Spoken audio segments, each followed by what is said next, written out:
যে আমরা চলে আসছি। থ্যাংক ইউ আমার আজকের দিনটা স্পেশাল করার জন্য। আসলে আমি ভাবতে পারি নাই, এক তো আমি রাত্রে বাসায় ছিলাম না, আমাকে উইশ করে নাই। আমি ভাবছি যে সিম্পল ছেলের মা হয়ে গেছে, হয়তো বা ফিলিংস কমে গেছে। আগে তো সেই মানে রাত মানে জেগে থাকতো, তারপর উইশ করতো, ফোন করতো, কিছুই না। আমার কাছে তেমন কিছু লাগে নাই। তারপর বিকালে ঘুমাইতেছিলাম, এরকম এইসব কাহিনী করছে এত কিছু। তুমি এগুলো কিনছিলে কবে, যে শার্ট প্যান্ট? এগুলো আমি কেন বলবো? যাই হোক, আমি আর বাসা থেকে বের হতে পারবো না। শার্ট প্যান্ট কিনছে, টাকা কোথায় পেয়েছে এটা তদন্ত করতে হবে, হয়তো বা জমানো টাকা থেকেই কিনছে। কিন্তু সব থেকে জমানো টাকা ভেঙে কিছু দেওয়ার মানে বুঝছো তুমি? মানে বুঝতে পারতেছেন, বাংলাদেশ ব্যাংক থেকে টাকা মানে সরাইতে গেলে যেরকম ব্যাপারটা এরকম। যাই হোক, আমি অনেক হ্যাপি তুমি আমার দিনটা স্পেশাল করার জন্য। আর ট্রিট তো অবশ্যই দিব, এইখান থেকে। এখন কি কেক কাটতে পারি? এটা অনেক ভালো একটা ম্যাঙ্গো ফ্লেভার, ঠিক আছে? হ্যাঁ, ম্যাঙ্গো ফ্লেভার, হ্যাঁ, টেস্টি অনেক ভালো। তো বলে নাও, কেক কাটারে যে ট্রিট দিবা, 100% ট্রিট দেবো, ট্রিট পাবা, ঠিক আছে? ওটা নিয়ে কি নাই। থ্যাংক ইউ এইটার জন্য যে মনটা ভালো হয়ে গেছে।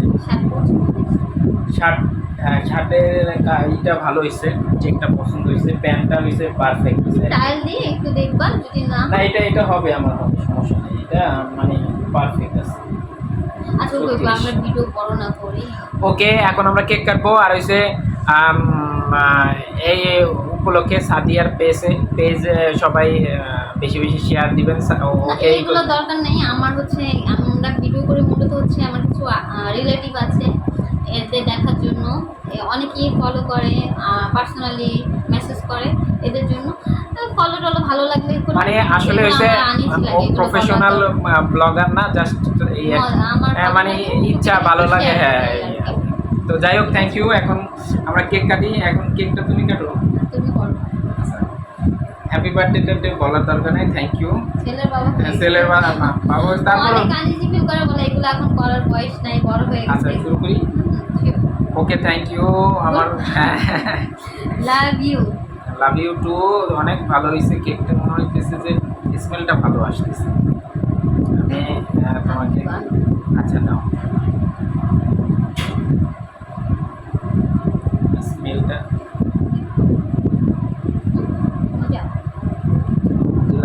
আমি খাবো না, কিন্তু খাওয়াই দিব।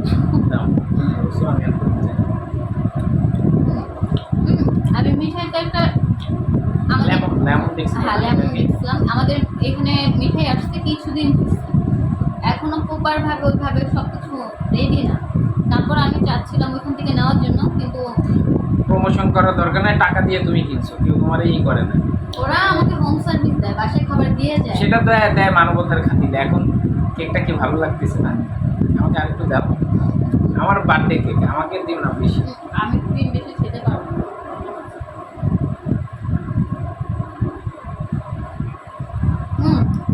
ফেসবুক অনেকেই জানে আমি বেশি খাই। ও বেশি খায় না, তবে ইদানিং একটু রুচি বাড়ছে। এটা বলো। একটা এক্সাম্পল দেই, মনে হয় 2-3 দিন আগে আমরা সিপিতে গেছিলাম, একা 3টা আপনার চিকেন ফ্রাই খাইছে, তারপর হচ্ছে ফ্রেঞ্চ ফ্রাই না, সরি, রাইস খাইছে, তারপর ললিপপ খাইছে। একাই বিল করছে এসছে আপনার প্রায় 490 না কত টাকার মতো। মানে সিপিতে 490 টাকার খাবার মানে কিন্তু অনেক। সেই খাবার খাইছে। কথা বলি, রুচি বাড়ে নাই, মানে আমার খাবার খেলে আমার মনে থাকে না, সত্যি কথা। আজকে নাকি আমি, যাই হোক, এইসব জিনিস বাদ দিয়ে দিই। হ্যাঁ, তো স্পেশালি থ্যাংক ইউ সাদিয়া তোমাকে, আমার আজকের দিনটা অনেক সুন্দর করার জন্য। আশা করি এভাবেই আমাকে বেশি বেশি গিফট করবা, টাকা জমাবা, বেশি বেশি গিফট করবা, ঠিক আছে? কারণ তোমার চয়েসগুলো আমার ভালো হয়, মানে চয়েসের জামা কাপড়, তাহলে আমার আর কষ্ট করে মার্কেটে যাইতে হবে না। সব ড্রেস আমার চয়েস। এডিট নিতেছো, আমি তো বলতেছি। ঠিক আছে, এখন তাহলে আমরা শেষ করি ভিডিও। আমি গিফট দিবা না? গিফট? কি গিফট দাও। আচ্ছা ওকে, গিফটে কিছু লাগবে না তোমার জন্য স্পেশাল, মানে তুমি ট্রিট পাবা, বার্থডে ট্রিট দিয়ে দিব তোমাকে সময় করে, ঠিক আছে? সময় করে না। এই সপ্তাহে একটু শিডিউল আছে, তারপরে দেখি কালকে হলে কালকে, পরশু হলে পরশু, আচ্ছা, যেদিন ঠিক হবে। আছে। তো আমি চাচ্ছিলাম আরেকটা কথা, আমি চাচ্ছিলাম তোমার জন্য কাচ্চি রান্না করার জন্য, কিন্তু বাসার যেই কারেন্টের অবস্থা তার না না, উপরে বাবু এত প্রেশার নেওয়া আর দরকার না, বড়- আমি জানি তুমি কাচ্চি রান্না করতে পারো অনেক ভালো, বাবু আছে, আমি চাই না যে বাবুর উপর প্রেশার করো, তুমি তোমাকে আমি কাচ্চি প্রয়োজন হলে বাইরে, ওকে? আল্লাহ হাফিজ, হ্যাঁ। ওকে বাই, আল্লাহ হাফেজ।